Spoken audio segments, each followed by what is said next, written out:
Hello, and welcome to Black Gun. Typically, we do a lot of shows on firearms reviews or tactical training, but lately I've been getting a lot of questions of individuals that are relatively curious about getting into reloading.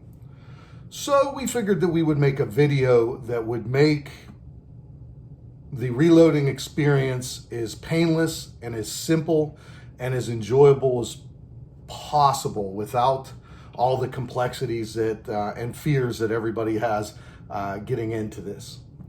So what we were going to do is we're going to show all the necessities, the equipment that you just can't reload without. We're going to show you how to do it, from sizing the brass to cleaning the brass to charging the casing with powder, to seating the bullet, crimping the die, and make that process, like I said earlier, as simple as possible. So without much ado, I think that we should get into the process. I think that we're going to first start talking about the dies. The reason why I want to start with the dies is because that is the meat and potatoes, or the crux of reloading. So what I'm going to do here, move my T, I'm going to show you a whole bunch of different types of dies that I have and the ones that I'm going to recommend for the first time loader. We have Hornady dies, we have Redding dies, and we have RCBS. Those are probably the three top tier or top quality flagship dies. There are a lot of other companies. There's Lee, there's Wilson, L.E. Wilson, a couple German brands, but, to stay away from the exotics or Lees, and, in my opinion, I think that they're the cheap seats. I'm going to recommend that the first time loader, if you're going to do this and you're going to load your rifle ammunition, you buy a good set of Redding premium dies or the National Match die set. Do not go with the Redding Type S or bushing style sizing dies, because it's just going to overcomplicate it's going to overcomplicate something that can be simplified. And for the first time reloader, getting into specialty dies, there you have to put a neck bushing in, is going to be daunting. The reason why I want or would recommend that you purchase a 3-die set is that it separates the crimping and bullet sitting process, and it moves it into separate motions and separate dies. This will take out the horrific learning curve of destroying or over crimping your case and destroying a lot of componentry that, quite frankly, in this day and age is very difficult to find. So I would recommend this. They cost a little more, probably a little over double, but I promise you something, you will not regret this purchase. And once you get into reloading, you will be able to make some serious match grade ammunition with this die set that would be far superior than what you're going to get out of a classic 2-die rifle set.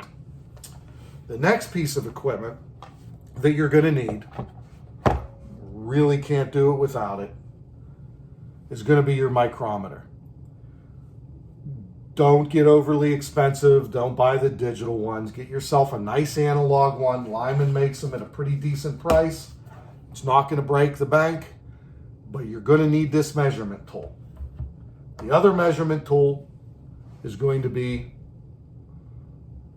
a case seating gauge. Almost every company makes them.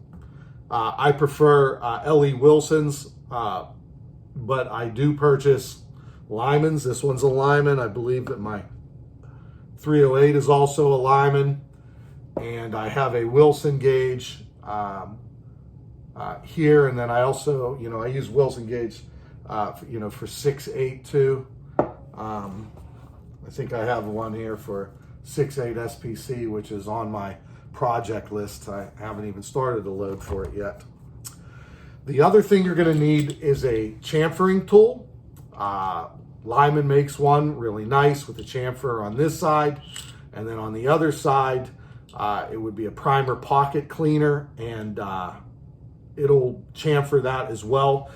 You know, sometimes military casings will be a little more narrow, or some of the other companies you know, that have brass will be a little narrow. You're going to have to widen that out a little bit so the primer can seat. So you're going to need this. Like I said, Lyman makes a good one. I also have an L.E. Wilson one, you know, a little smaller package here, but it doesn't have that pocket cleaner in the back. But I prefer this chamfer if I really have to get into those primer pockets to widen the lip a little bit to make it easier to insert the primer. Then I think what we're going to need to get into now is going to be the press itself. Now, there are a lot of single stage presses out there. My recommendation is going to be the RCBS Rock Chucker Supreme. Unlike all the other presses that are made out of aluminum, this bad boy is made out of ductile iron. And even though they consider single stage presses as beginner presses, from all of the studies out there and the people that have made match grade ammunition, this is in the top 1% of making some of the best world-class match grade competition ammunition. So you're just not going to go wrong with this. The other thing is going to be the stand. Now, as you can see, I have a lot of presses. I have a couple Dillon 550s. I have the Hornaday, which is in the back here. And I thought I had enough room on my bench, but if I put all the machines out side by side, I wouldn't have any place to do any other work. So what I did is I purchased one of these inline fabrication stands. And let me tell you something. This makes reloading an absolute treat. And these top plates come off. And each and every one of the machines, I'm eventually going to put a top plate on, similar. I'm going to bring you up here where you can see my Hornaday single stage press. I have the plate on, and the plate slips in the back here, right along there, and then there's two wing nuts underneath. So you put the plate down, you put the wing nuts on. I mean, it takes literally a minute to change out the machines. So I would recommend this. The other item that you're going to need is a good powder measure. Now, I have two examples here. I have the RCBS and I have a Hornaday. And I have them both on RCBS stands. Doesn't matter. Stick with the top tier. Again, I'm going to dissuade you from purchasing the Lee. It'll be the cheapest one there, but the real thin or small ball powder will actually funnel through here. You'll never get an accurate load unless you're using stick powder. You're going to eventually go back and buy one of these, and you're going to spend twice as much money. So do yourself a favor. Buy a good RCBS, Hornaday, Lyman. I believe Redding makes them. Spend the extra $50. Get a good one of these. The other item you're going to need is a good scale. Now, you can get the digital scales like this, or the analog version, the old version with the weights on one side. I wouldn't recommend that. Get yourself a good digital scale. Again, you're probably going to spend another $60, $70. Get yourself this scale. You're going to save yourself a lot of heartache. The other item that you're going to need is a good tumbler. Now, you could spend top dollar, you know what I mean, on a tumbler specifically designed for brass, or you can go to Harbor Freight and get yourself pretty much the identical thing for half the price. You can also get the media there at Harbor Freight. Okay? You're going to need one of these to separate your brass from the media, or if you want to do it in the cheap seats, get yourself a 5-gallon bucket and a spaghetti strainer. As you can see, I actually do it both ways. Both ways are very effective and efficacious. And, you know, they work just fine. So if you want to save yourself a little money, go ahead and get the spaghetti strainer, steal it from your kitchen. That'll probably get you in trouble if you're married. If you're single, you probably don't have one, so you'll have to go out and buy one for $2 or $3. The other items that you're going to need, naturally, are the components to make your bullets. You're going to have to get the powder. You're going to have to get the primers, which in today's day and age, good luck. Okay, I have literally resorted to doing things literally shy of prostitution to find any primer these days. I did have the foresight to stock up. So you're going to need those. You're going to need your bullet heads. You'll be able to find those. You know, in this case today, we're going to be using nozzlers. And you're going to need, I believe I didn't mention, I don't know if I mentioned the powder or not. You're going to need the powder and you're going to need the casings. Now listen, this is where you really save money. When you're at the gun range, at the end of the day, you should run around, collect as much brass as you possibly can, bring it in, bring it home, put it in your tumblers, clean it up, put it in sandwich bags and save it for later. After a couple months of doing this, you'll have so much brass, you won't know what the hell to do with it. The other item that you're probably going to need is a good hand-loading book. This would be a good example here. Hornady. Find this on Amazon.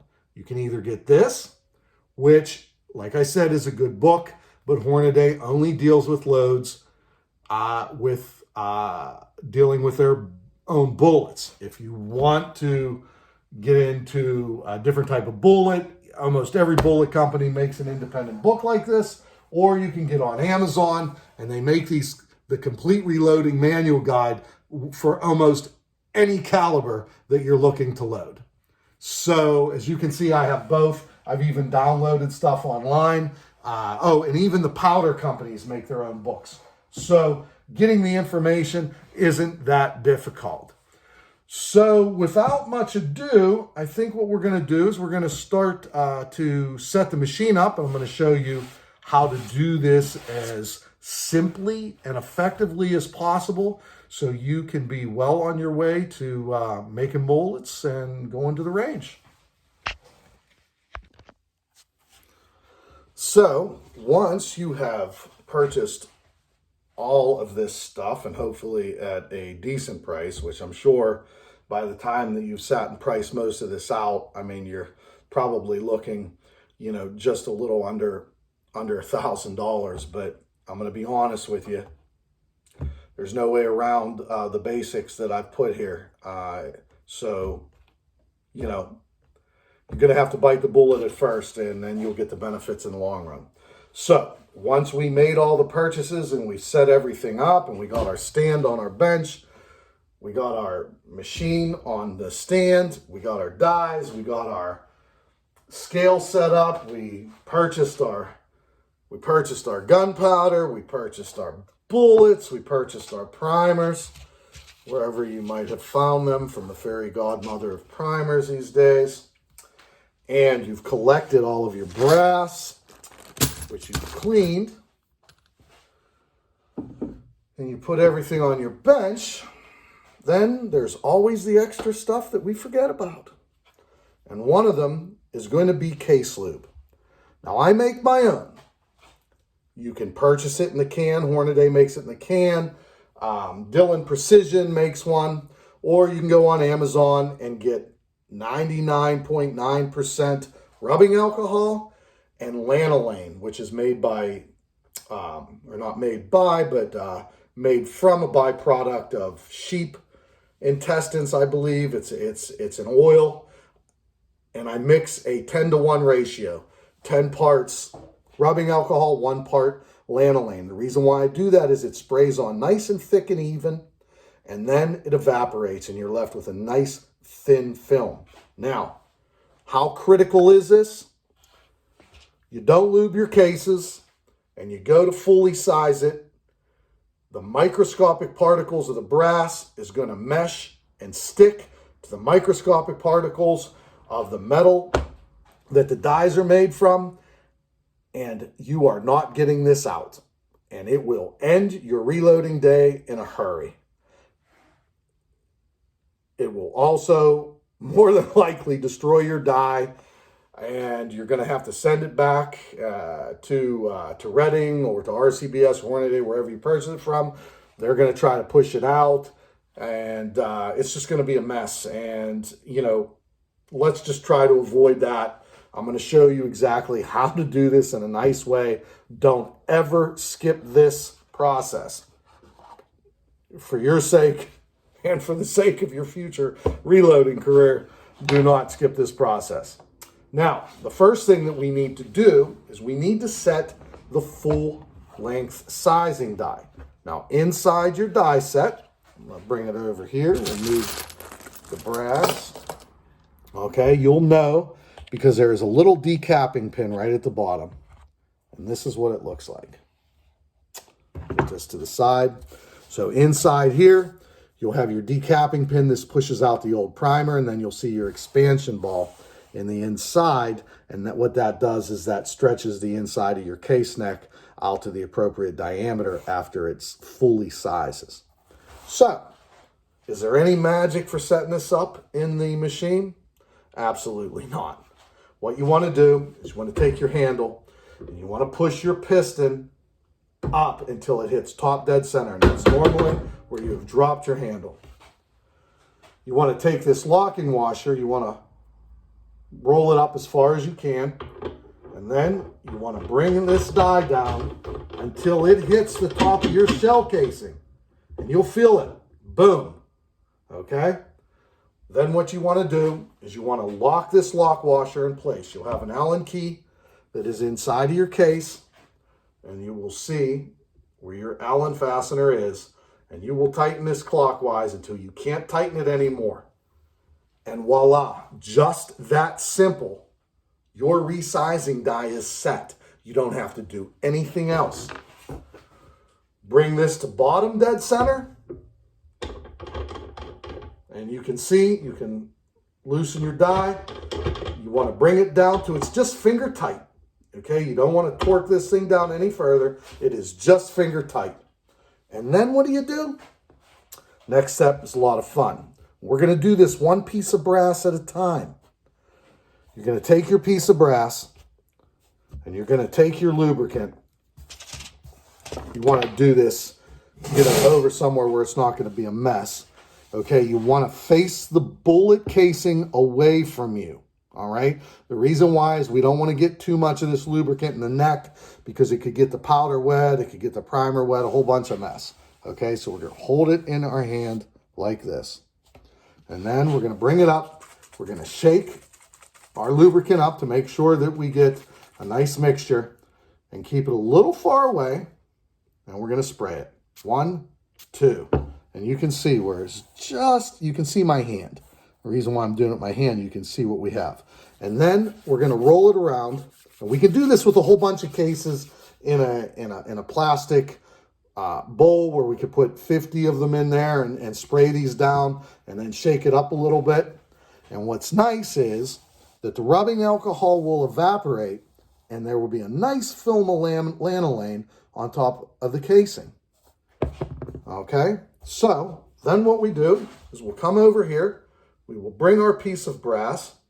We will put it in the shell holder. Push your finger back to keep it as secure and straight as you possibly can. And then slowly guide that piece of brass into the die. And then push down the bottom dead center. And you'll see the primer, the old primer comes out. The sizing process is done. Nice full length size. Pull it down. And you can pull it out and you have a nice piece of sized brass and you can see the primer's out. Now here's where the chamfering comes in. Here's your chamfering tool. What you want to do is you want to chamfer the inside of the neck real light, just a couple spins, turn it around, and then you can either use this or you can use the chamfer. I prefer to chamfer it like this because all you're doing is taking any rough, and you see just how much that I do, and you can see a little bit of the brass shavings. And what it'll do is it will make that hole nice and uniform, allowing the new primer to come in. When you turn it around, you've cleaned out the inside of the neck. Now, the reason why you want to do the inside of the neck is because when you put a new bullet in, if there's any rough edges around there, it will shave a real thin outside layer of that bullet off, and it'll affect the overall performance of the bullet. Not to mention it looks horrible, and it's just not a well-made bullet. It's poor form.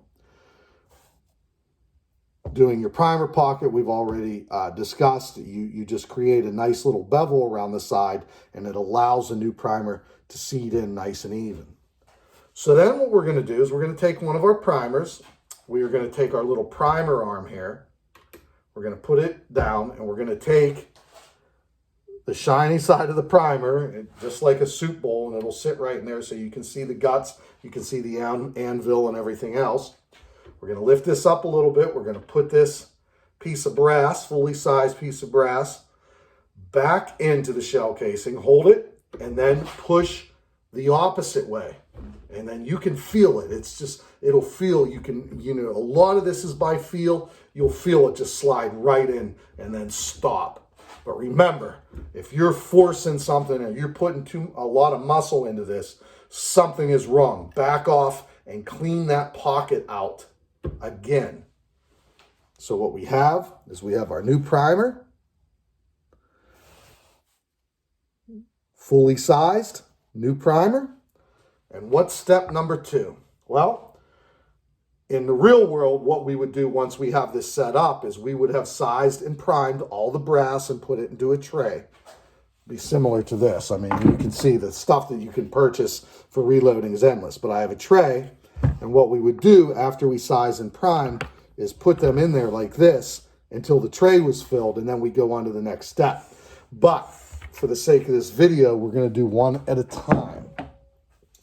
So, as you can see, look, we had that hand tightened in there.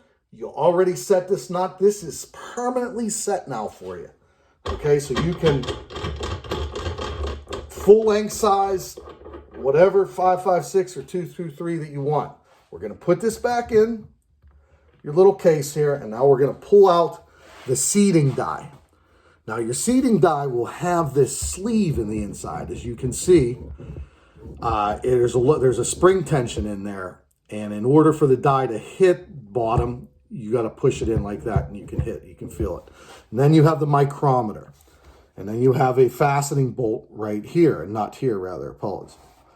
Apologies accepted for calling it a nut, a bolt. It's a fastener. So you're going to hold this fastener, and you'll screw this up until you can see all the adjustment lines right here where 0 is set. And what you've done is you've pushed the bullet seating element the whole way up to where it's not going to push the bullet in, because our main focus now is getting this die set. And this inside sleeve is pretty nice because it actually holds the bullet and casing perfectly. So there isn't any run out when the bullet depth seater here, your micrometer seater, pushes the bullet in. It makes a perfect bullet. Another reason why you don't want to buy the cheap seats, you want to buy this one. In the beginning, it'll take that learning curve out of disastrous bullet making. And when you get really good at making bullets, this is the die that's going to make your match grade ammo. So, how do we set this die? We'll take this out. We're going to take this back up to top dead center. And we're going to screw this in. So we screw the die in literally till it hits. Now remember, you'll hit resistance because remember, there's that spring sleeve in there. So we take it down until we hit the die, right? Or we don't hit the die, but we hit the shell, the shell case, the shell holder rather. Okay, now instead of just tightening it up like we would do on the full length sizer, once we hit, we just back it off maybe 1/3 of a turn. Not much, as you can see where my fingers are, right? just a little bit. And then we tighten this lock nut washer. Okay, the same way by using the Allen key that's inside of your case. Okay, you put it in your fastener, and then you'll crank it down, righty-tighty, right? Get it nice and tight, and this will keep that die perfectly set now. Now, when that die is perfectly set, we'll bring this back down here, the bottom dead center, and we have to go to the next step for this. The next step is putting in the appropriate powder. So how do we do that? Well, we go over to the powder measures. In this case, we're going to use the Hornady. Okay, so I'm going to take this cap off. I actually had some powder on the scale. Now, when you adjust these, you'll do this a couple times. Okay, you will make your adjustments right here. Now this adjusts to the right. Remember, righty-tighty, lefty-loosey. So when you turn this to the right, you are taking away volume and less powder will be filled in your little carrier here. When you loosen it up, it will allow more powder to fill. And then you have a lock washer here. So once you get that set to the appropriate powder, the powder weight, then you can tighten up this lock washer. Now I'm going to use the RCBS on this one, and it'll be a little bit easier. I think that you can actually see since they're both set powder-wise here. Okay, so what we're going to do is we're going to tap it a little bit here. We're going to take your casing and put it up under the funnel. We're going to hold it, tap one more time, bring up till you can't go any further. You'll see all the powder go in, and then tap it a little bit when you go up. And then when you drop it, little taps here and there, trust me, it works. And then what you'll do is you'll bring this over to your scale. Okay, now as you can see, sometimes there'll be some grainage here with the scale empty. You can just zero it out. Okay, and then it'll come back to zero after everything's set. Sometimes that happens. And then what we'll do is we will very carefully fill the scale with powder, and we'll come to 24, 25. As you can see how there's like a little tenth, or sometimes a 20th of a grain fluctuation.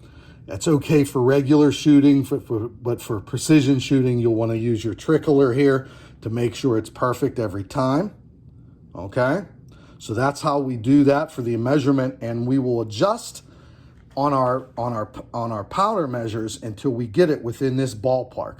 Remember, don't deviate, like past a 10th or a 20th on here. So if it's 24.8, 24.9 to 25, that's pretty acceptable deviation. And remember, this grainage will change according to the recipe that you're going to pull out of your book. Okay, so we will come back here. Let's just say that we've done that 5 or 6 times, and we know that our average is going to be between 24.8 and 25 grains.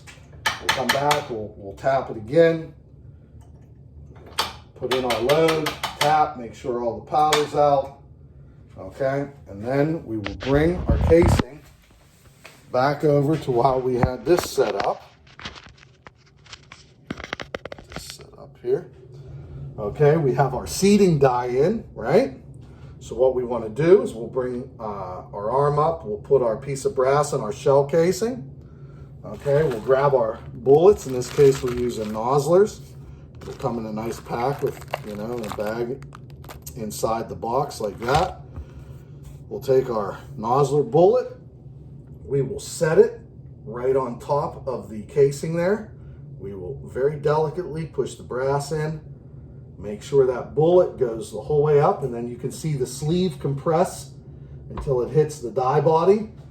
And then what we do is we'll bring it down and we will measure the bullet. Now, once you have this seated up where I told you you can't take it any further, that bullet won't move at all. So you're going to slowly adjust this micrometer until you get the desired overall length, which will be in your booklets. In this case, it will be, when we measure this out, I'm right at, 2.25, and it'll show me exactly where I want to be, and this is where I'm at. Okay, and once we get that measurement right, everything's set. You don't have to readjust the micrometer. Okay, you'll have it set exactly how you want it. Just remember, righty-tighty, lefty-loosey, you'll have it set to where the bullet's just resting on top there. So you'll be adjusting the micrometer clockwise until you get the right height. Remember, just do a little bit at a time. If it's not right, put the bullet back in, crank it up again, pull it down, adjust this tighter, pull down on your handle, bring it up, and then once you get it set perfect and it matches what the recipe book tells you and your micrometer tells you that you're a go, you're measured perfectly. This die is set then. Now what you're going to do is you're going to get your headspace gauge and you're going to put your bullet in it and you're going to measure. You're going to see if there's any runoff up top, like if the brass had stretched from the casing. In this case, no. We're going to see if everything is perfectly flat on the bottom. It should seat in there nice and flush, and your primer should be just as flush. And if it's nice and loose in there, if it fits perfectly. And in this case, it does. So, we're almost finished, and we have one more step. You have one more die in your arsenal. So, you will take this out, and as you can see, this little lock washer is set perfectly, so you have no issues putting it back in and using it time and time again with this particular bullet. Because remember, if you change the bullets, this micrometer needs to be readjusted. Hence, another reason why using this die is going to take a horrific learning curve off, because you might put a new bullet in from a different company. You might change from Nosler to Hornaday, or the weight of the bullet changes, so you have to adjust the depth. And in that case, when you change a bullet, remember, screw this loosey up until you go to the top of this measurement line. When you hit the top of the measurement line, the bullet will merely just sit on top of the casing. And the more you tighten it, the more it pushes it into the casing. And you can adjust it to a perfect height that way, and you won't ruin valuable commodities such as bullets, primers, powder, and casings. Okay, so we're going to put this back in, and we're going to grab our crimping die. So what does our crimping die do? Well, what it does, you can see how it gets smaller in diameter further down, is it tightens up the neck around the bullet. So how do we do this? Well, it's pretty simple. We set this crimper this way. What we do is we put in a size piece of brass. Remember the first step that we did, which is sizing and primer. And we take it up to top dead center, and we put this die in over the bullet, and we run the crimper down until, boom, you feel resistance.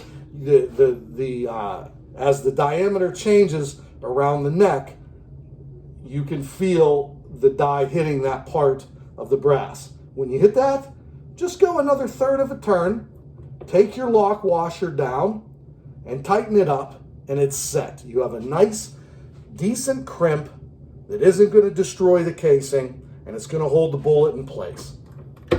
Okay, and once you tighten that up, you're good to go. And then we'll take our bullet that we did, so we're back to our regular bullet, and we will put this inside the shell casing, hold it there, run it up through, and when you hit, you can feel a real light crimp, and you come out, and voila, you have a complete bullet. And reloading literally is that simple. Now, like I said, once you get familiar with making a bullet, stick with the recipes. Don't go for the hottest load. Go for an in-between load and work your way up. That's the best way to do things. And make a bullet. Make a bullet exactly to the measurements and weights of powder that the bullet or recipe that you follow dictates. Do this, get used to reloading ammo, and after a while, you can figure out or get into more depth how to make a more accurate bullet. But this will give you the basics. It'll take any of the difficult chemistry and mathematics out of the bullet making process, and it'll get you going. It'll get you making bullets. I hope that this small tutorial, was made like as simple as possible. Einstein said that if you can't explain something simply, you don't know your material well enough. I really try to follow that, that statement to the best of my ability.